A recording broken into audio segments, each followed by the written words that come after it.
सिंहासन बत्तीसी के 19वें भाग में पुतली रूपरेखा के द्वारा बताई गई कहानी से हमने जाना कि राजा विक्रमादित्य कितने महान, तेजस्वी, पराक्रमी और दयालु राजा थे।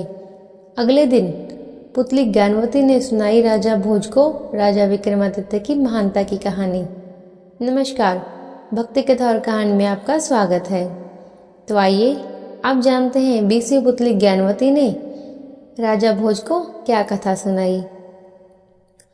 राजा विक्रमादित्य सच्चे ज्ञान के बहुत बड़े पारखी थे तथा ज्ञानियों की बहुत कदर करते थे।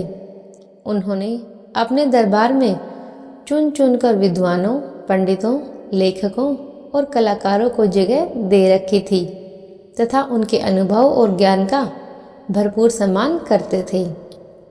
एक दिन वे वन में किसी कारण विचरण कर रहे थे तथा उनके कानों में दो आदमियों की बातचीत का कुछ अंश पड़ा। उनकी समझ में आ गया कि उनमें से एक ज्योतिषी है तथा उन्होंने चंदन का टीका लगाया और अंतर्ध्यान हो गए। ज्योतिषी अपने दोस्त को बोला, मैंने ज्योतिष का पूरा ज्ञान अर्जित कर लिया है और अब मैं तुम्हारे भूत, वर्तमान और भविष्य के बारे में सब कुछ स्पष्ट बता सकता हूँ। दूसरा उसकी बातों में कोई रुचि न लेता हुआ बोला, तुम मेरे भूत और वर्तमान से पूरी तरह परिचित हो, इसलिए सब कुछ बता सकते हो और अपने भविष्य के बारे में जानने की मेरी कोई इच्छा नहीं है। अच्छा होता तुम अपना ज्ञान अपने तक ही सीमित रखते। मगर ज्योतिषी रुकने वाला नहीं था। वह बोला, इन बिखरी हुई हड्डियों को देख रहे हो? मैं इन हड्डियों को देखते हुए बता सकता हूँ कि ये हड्डियाँ किस जानवर की हैं तथा जानवर के साथ क्या क्या बीता। लेकिन उसके दोस्त ने फिर भी उसकी बातों में अपनी रुचि नहीं जताई। तभी ज्योतिषी की नज़र जमीन पर पड़े पदचिन्हों पर गई। उसने कहा, ये पदचिन्ह किसी राजा के हैं और सत्यता की जांच तुम खुद कर सकते हो।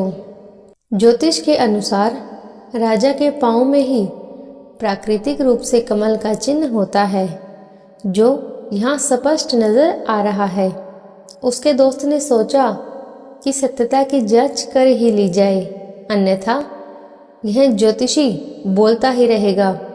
पदचिन्हों का अनुसरण करते करते वे जंगल में अंदर जाते गए। जहाँ पदचिन्ह समाप्त होते थे वहाँ कुल्हाड़ी लिए एक लकड़हारा खड़ा था तथा कुल्हाड़ी से एक पेड़ काट रहा था। ज्योतिषी ने उसे अपने पाँव दिखाने को कहा। लकड़हारे ने अपने पाँव दिखाए तो उसका दिमाग चकरा गया। लकड़हारे के पाँव पर प्राकृतिक रूप से कमल के चिन्ह थे। ज्योतिषी ने जब उससे उसका असली परिचय पूछा तो वह लकड़हारा बोला कि उसका जन्म ही एक लकड़हारे के घर हुआ है तथा वह कई पुश्तों से यही काम कर रहा है। ज्योतिषी सोच रहा था कि वह राजकुल का है तथा किसी परिस्थितिवश लकड़हारे का काम कर रहा है। अब उसका विश्वास अपने ज्योतिष ज्ञान से उठने लगा। उसका दोस्त उसका उपहास करने लगा तो वह चिढ़कर बोला, चलो चलकर राजा विक्रमादित्य के पाँव देखते हैं।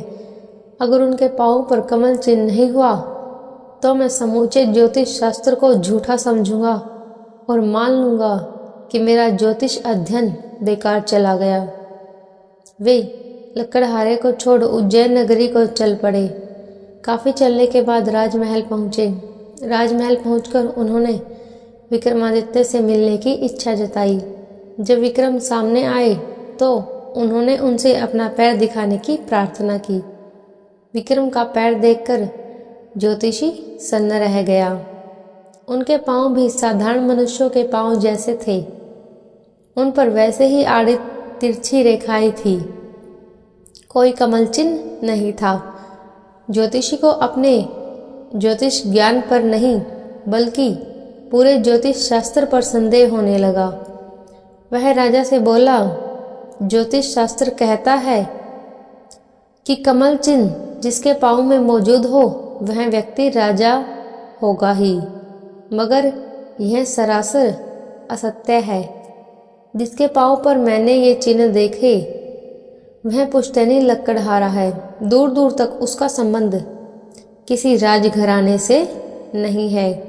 पेट भरने के लिए जी तोड़ मेहनत करता है तथा हर सुख सुविधा से वंचित है।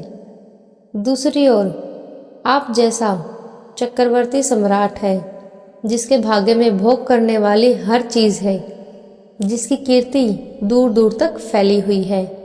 आपको राजाओं का राजा कहा जाता है, मगर आपके पाँव में ऐसा कोई चिन्ह मौजूद नहीं है।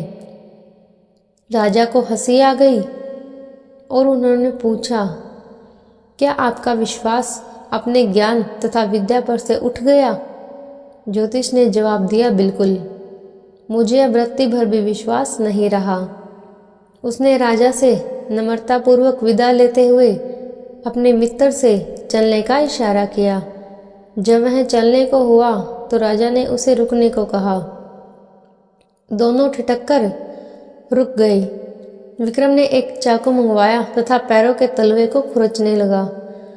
खुरचने पर तलवों की चमड़ी उतर गई और अंदर से कमल के चिन्ह स्पष्ट हो गए। ज्योतिषी को हतप्रभ देख विक्रम ने कहा, हे ज्योतिषी महाराज, आपके ज्ञान में कोई कमी नहीं है, लेकिन आपका ज्ञान तब तक अधूरा रहेगा जब तक आप अपने ज्ञान की डींगे हाँकेंगे और जब तक उसकी जांच करते रहेंगे। मैंने आपकी बातें सुन ली थी और मैं ही जंगल में लकड़हारे के वेश में आपसे मिला था। मैंने आपकी विद्वता की जांच के लिए अपने पाँव पर खाल चढ़ा ली थी ताकि कमल की आकृति ढक जाए। आपने जब कमल की आकृति नहीं देखी तो आपका विश्वास ही अपनी विद्या से उठ गया। यह अच्छी बात नहीं है। अगले दिन पुतली चंद्रज्योति ने सुनाई राजा विक्रमादित्य की महानता की कहानी। तो 21वीं पुतली चंद्रज्योति ने राजा भोज को राजा विक्रमादित्य की कौन सी कहानी सुनाई, ये जानने के लिए इंतजार कीजिए भाग 21 का।